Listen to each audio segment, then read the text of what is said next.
So, first I'm going to start off with a little story, and I shared this story earlier as well, so if you're, excuse me. But, Can you by any chance speak up? yeah, I can definitely do that. Should we go After somewhere chanting, away I'm a from little the sore, road? but, Should we go somewhere away from the road? oh no, it didn't, not nearly as bad as it could be. Anyhow, so the story is about the Mars rovers that America NASA launched to Mars back in 2005, I think it was around that time. The first one, we spent a couple $1 billion on it. We shot it, totally missed Mars. The second one, we corrected our errors, and they decided they were going to name this rover Sacagawea.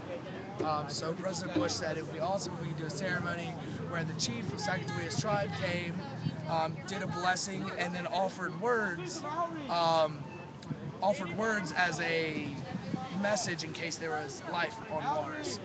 So they planned this whole thing out, and the chief got there. He did the blessing, and then he started giving words, and he started speaking in his native language. And when he finished his words, everybody started laughing in the crowd. Um, and if you watch the videos on YouTube and elsewhere when this happened, President Bush looks real awkward.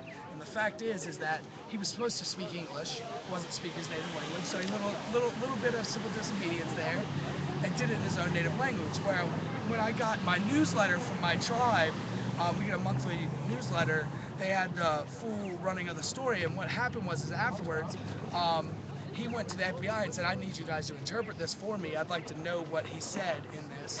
And apparently, the interpreter listened to the video and started dying laughing.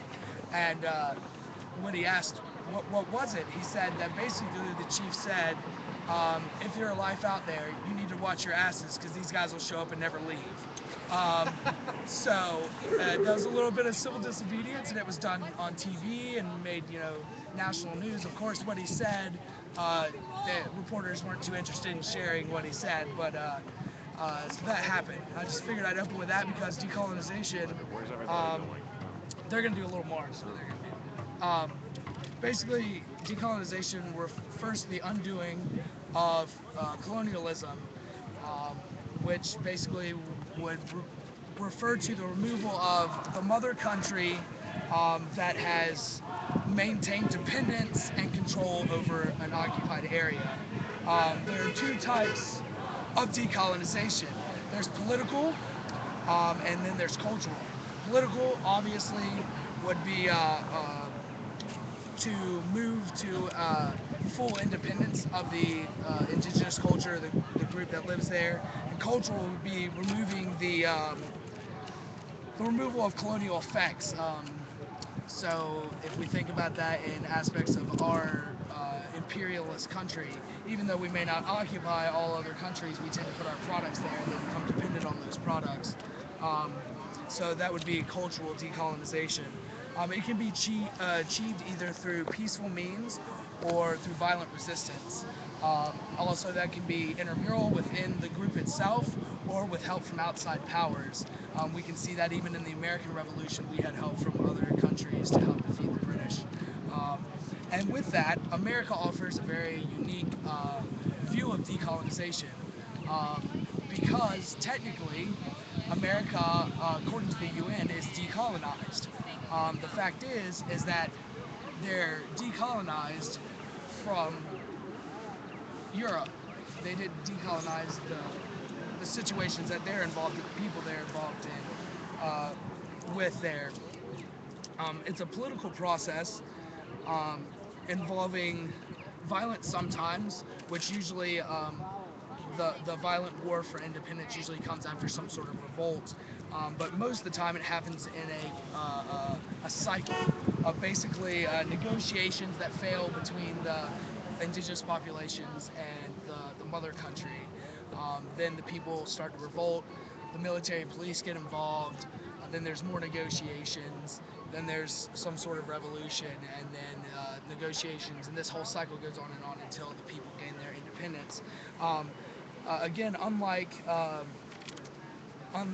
other countries, America is considered to be decolonized, even though we hold 3 associated states, 15 trust territories, 737 U.S. military installations in other countries, and 310 Indian reservations within the state, or within the country.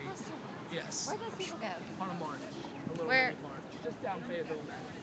They came back. They're coming back. Nice. Yeah.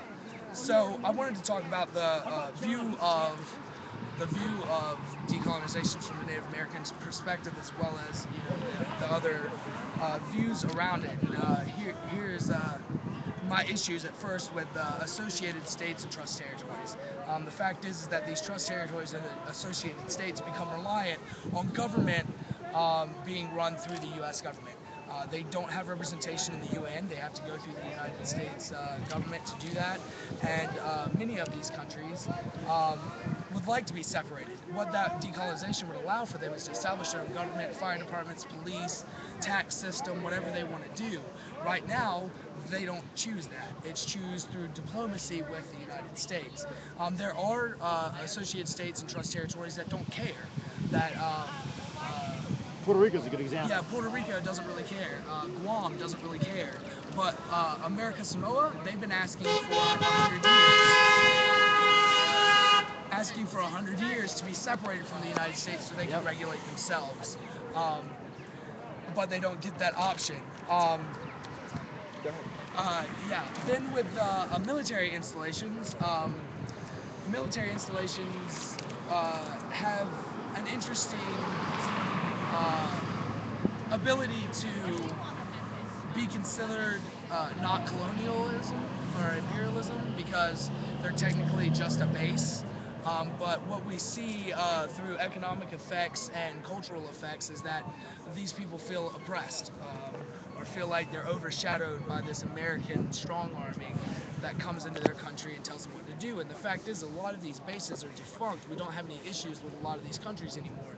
We still have bases in Korea and in Cambodia and Africa and areas that we've been gone and done with their deal, and many of them are now independent countries for themselves and have built ties with us, yet we still have this military presence in their country. Japan and North Korea are like the only countries in the Asian rim that still want our bases there. Oh yeah. I mean, we have them all over. Right now, of course, with the growing tide around Iran and what's going on, Iran, right now, they're building bases just all around it. There's bases everywhere. Again, as of 2007, there were 737 of those bases that we know of. That's not including black installations. But again, I wanted to turn it back to the Native American perspective. As a person of indigenous birth, my lineage, Native American lineage, comes through my dad's side. My mother is Irish. Her family recently, in the past 3 generations, came over from Ireland. On my dad's side, my grandfather was Tuscarora, originally from North Carolina, until some things that I'll discuss later. And then my grandmother's side is Monacan, which is a Siouan tribe from from Virginia. They have a very interesting view separately from each other because of the issues that they've gone through in their own wars for independence, quote unquote. With these 310 Indian reservations, that represents 515 federally recognized tribes. You have tribes on reservations that traditionally were enemies, living on the same plots of land, and now through modern delegation and quite frankly living together, they've kind of built ties together, and now the Native American community as a whole is kind of united together.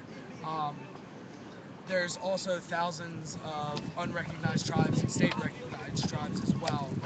Decolonization from the Native American perspective, a lot of people fear, they have this belief that what American Indians want is for everybody who's white to get on the boat and go home, and that's not it at all. Because of the growth population in the country and the amount of density deprivation of American Indian people, they wouldn't be able to control all the land. They wouldn't be able to defend themselves. There's only about 2 million American Indians in the United States, and that seems like a large number when you think of it like that, but when you think about the territory, there's no way to do it. Plus, they've kind of, through wars and delegation, built some sort of a working relationship with the United States. So what they would like to do on a general scale is remove the boundaries of reservations and allow indigenous tribes to go back to their homelands and negotiate for lands within their traditional areas. A lot of this comes from the Indian Removal Act, that if you look over on the front end of the Capitol, there's a statue of Andrew Jackson, of course. Andrew Jackson passed a bill called the Indian Removal Act, and that bill basically moved every tribe east of the Mississippi to the west of the Mississippi in the Oklahoma Territory. A lot of tribes were really decimated through this relocation process. The most famous, of course, is the Cherokee and the Trail of Tears, which really gets a lot of notoriety. Oh, that's Josh, by the way. Everybody look at Josh. Hi, Josh.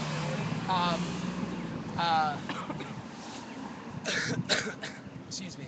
They get a lot of notoriety around it because it was particularly brutal, as well as popularly reported about what was happening.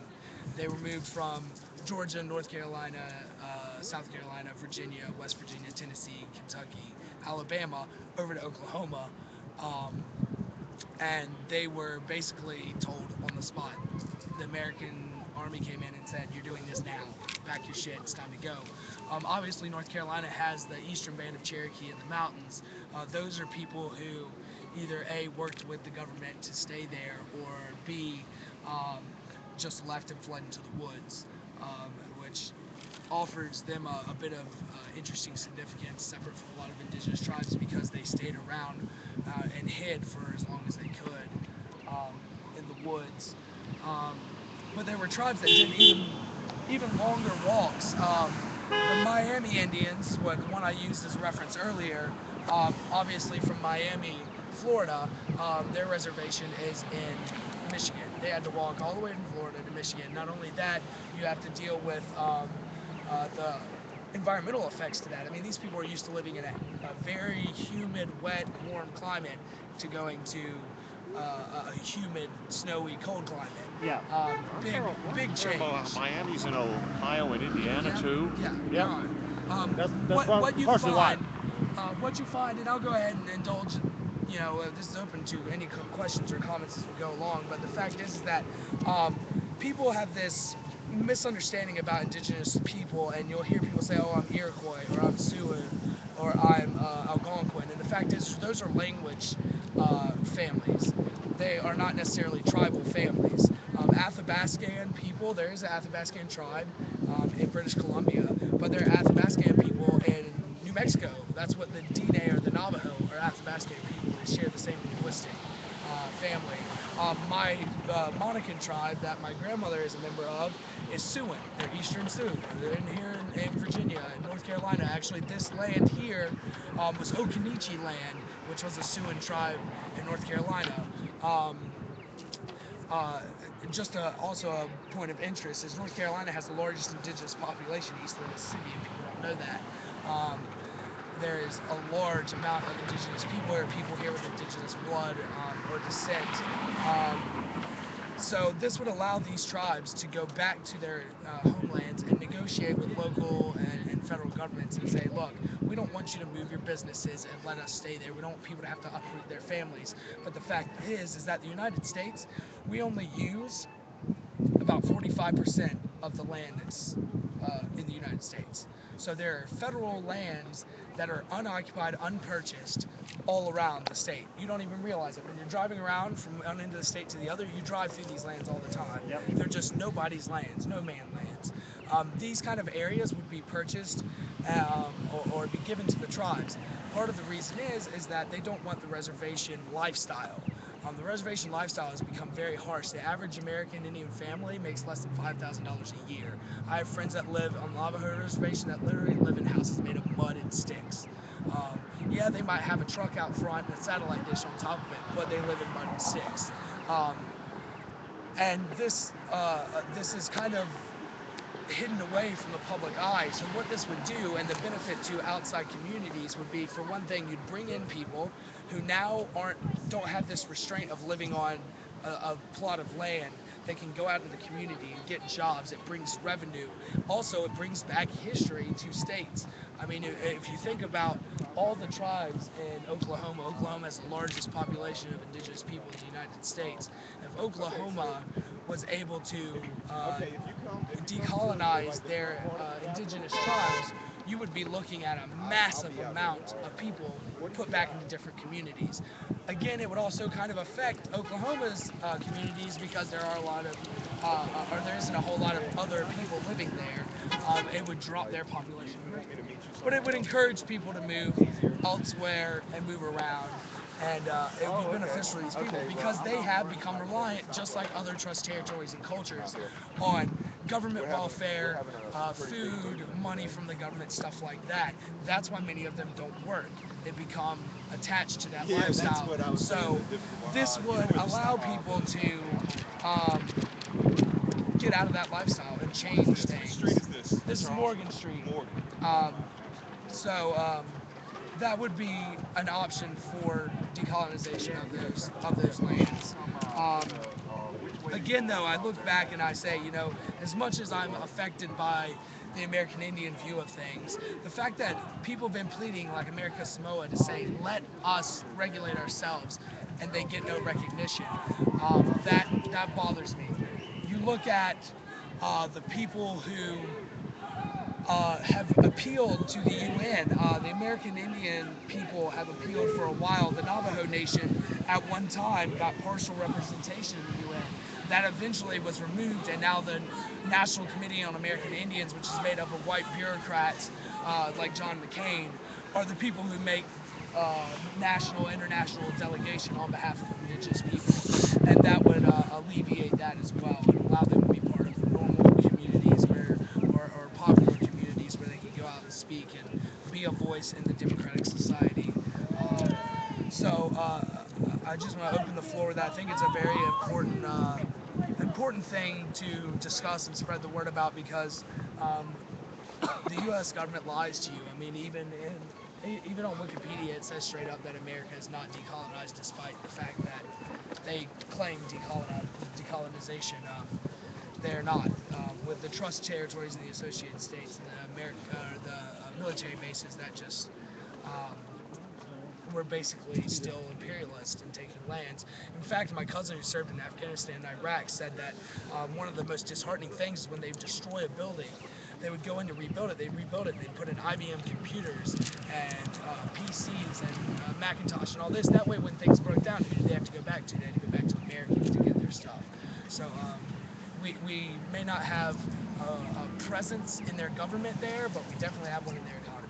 And I think that's just as valid of a point around decolonization. But that's all I really wanted to say. If you guys want to ask questions, open to any questions about. I have a question about the decolonization movement within Occupy, or even just in general, the Native American community. Is the Native American community or the decolonization or both linking up across Canada and Mexico? Because before the borders were drawn, you know, there was tribes that migrated from back and forth where now the borders are, which is another reason why the government doesn't see me as 1/4, is because some of my Native American ancestry comes from Mexico and some of it comes from the U.S. So There's a lot of issues around that because I tell people all the time when people mistake me as being Hispanic, I'll tell them quite often, I'm like, the only difference between an indigenous person from Central or South America and an indigenous person from North America is these imaginary lines we draw here. That was the only real Hispanic difference. is generally mestizo, part Indian, part white, or full-blooded Mayan. We can talk about that as well. If you want to get into that, again, what does that have to do with anybody's cultural claim? Again, the state of the United States refuses federal recognition of this tribe, which I didn't get to choose at birth. You have to choose one tribe if you're multi-tribal birth. And I got my recognition card through the Monacan tribe, but they're not a federally recognized tribe. The reason the United States government won't recognize them is because they are considered by the U.S. government to be a WIN tribe, W-I-N, White Indian Negro tribe. That right there is an issue for me. If anybody is going to tell me that my blood and my culture are two separate things, then there's an issue for me. They done the same thing Again, with the Lumbees. well, yeah, they have, but Lumbees have partial recognition. They're one of, I think, only two tribes that have that recognition.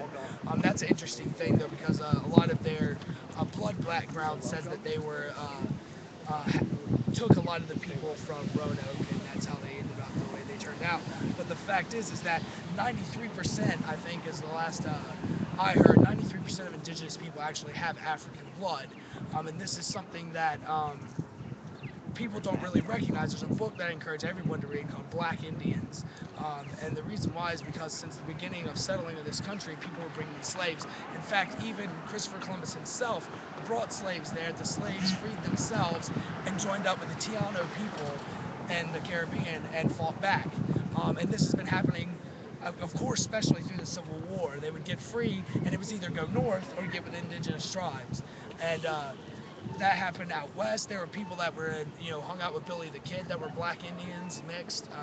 This has happened all throughout the time, and it's not really hard to understand why. When you think about culturally, they had a lot of the same significance around nature, around music, the same astrological beliefs. So it was easy for their cultures to meld, as well as being oppressed. Oppression tends to bring people together as well. So yeah, I totally understand that. That's a big time issue because there's a lot of that going on. Technically, the Tuscarora people, my grandfather, I can tell you a little history about me, and you'll have to excuse the if I get a little emotional about this, but it's something I've dealt with my whole life. My grandfather is Tuscarora. The Tuscarora originally from New Bern, North Carolina. Um, from that area and inhabited all the way down to the southern part of the beach area. There was the northern Tuscarora and the southern Tuscarora. My fifth grade grandfather was the chief of the southern Tuscarora. His name was Chief Hancock, where I get my last name from. He was basically killed by his own people. The colonists went to the northern Tuscarora's chief, which was Chief Blount, as in the name of the street that's down another block here is Blount Street. He was basically leveraged by them. They lobbied him and said, okay, if you will get rid of this guy who's down here making trouble for us, because my fifth grade grandfather was killing a lot of colonists. They said, you take care of them, we'll take care of you. Well, of course, they go and kill him. Well, then they don't follow through with their side of the thing, so now they're oppressed. Well, in the 1700s, a lot of the tribes from North Carolina and Virginia started banding together to support each other because disease had started wearing them down. In fact, if you look at the Wikipedia page about Native Americans in the United States, if you look up that heading, it has all this stuff about cultural histories, different things. There's actually a special section about the Virginia Indian tribes because they're very special significance in the fact that they were so decimated and had to intermarry with each other and stuff like that. Well, the Tuscarora that were left in North Carolina met up with a lot of those Virginia tribes, then moved up to the Cayuga in Pennsylvania. Eventually, the United States government and the state of Pennsylvania said, get the f out of here. They went up, and now they have a reservation in Canada. So, again, they moved all the way up there to get away from the oppression that they were feeling. The fact is the northern Tuscarora didn't want to bring the southern Tuscarora because technically what they did was a black mark on their own tribe. They killed one of their own people and destroyed a bunch of their own people. So the southern Tuscarora are still in North Carolina, still have those ties to what happened, yet the state of North Carolina doesn't want to recognize them, and that's an issue. But so that's that kind of deal. White people have African American heritage. Oh also. yeah, a lot of them. That's Sicilians. the only way you can get a white person is from a black person. Yeah, Sicilians. A lot of them are actually considered Black Italian. A lot of people don't know that, but yeah. Originally, I mean, you look back historically and look through, even skull and DNA evidence that we found, most people were dark skinned. And in fact, right now, I think that's one of my kind of side things that I'm here at the Occupy movement about is the fact that we use these forms of oppression to oppress dark skinned people. And the fact is dark skinned people outnumber light skinned people throughout the whole world. Oh, yeah. Yep. And I think it's a fear tactic that if we can muscle you around, you won't gather together and stand up. And the fact is they're way outnumbered. Oh yes. The South, the most oppressive states were those with the most black people, like Louisiana has a majority, a plurality of Africans, and the whites were so scared of them there that they made the most. You know, it's paradoxical. You'd think the one with the most Africans would be the freest for Yeah. for blacks, but no. Um, one of my great grandfathers was a freed slave, and um, my family still to this day. This is kind of aside from the decolonization thing, but this is an interesting thing, or something you guys might find interesting, is that North Carolina passed their own version of the one drop rule, which I don't know if you guys know what the one drop rule is.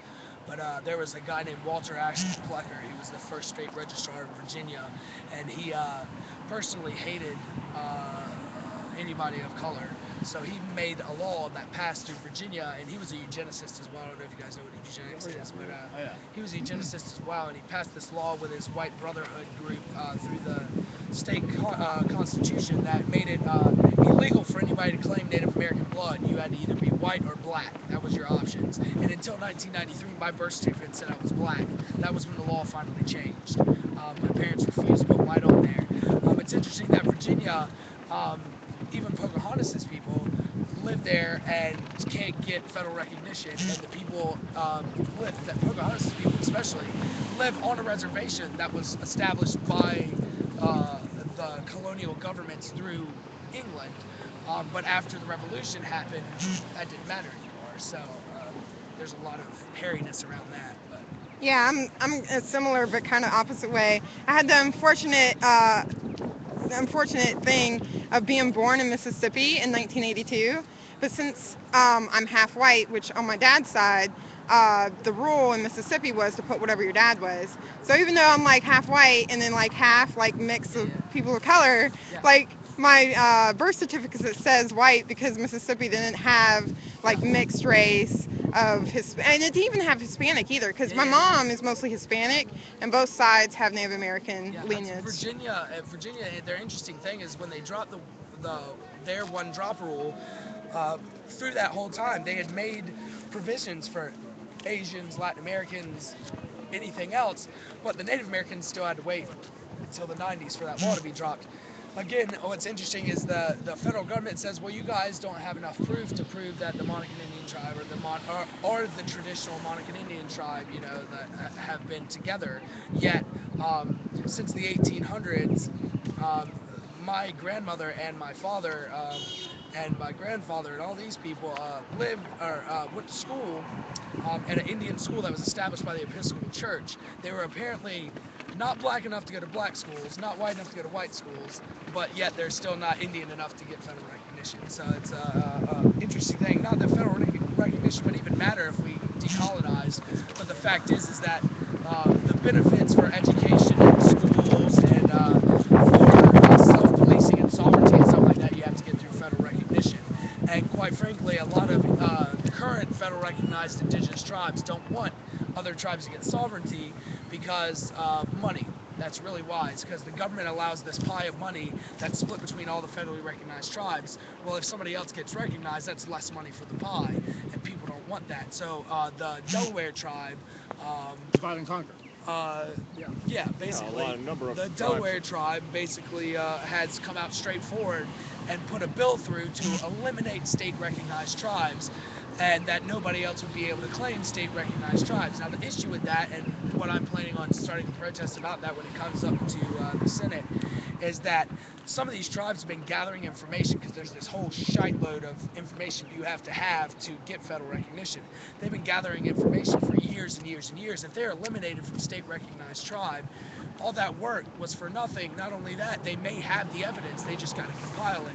So it's shooting people in the foot who've been fighting things for a long time. Again, with the Monacan side, Walter Ashby Plecker burned a lot of records of the indigenous people and even bragged about that to Hitler in a letter that he had eliminated the Native Americans in Virginia through a paper genocide. And that, makes them Walter Ashby Plucker. He was the first state registrar in Virginia. And then even the BIA, the Bureau, or excuse me, not the BIA, but the AIM, American Indian Movement in the 70s, which my grandfather was a member of. Again, he was Tuscarora.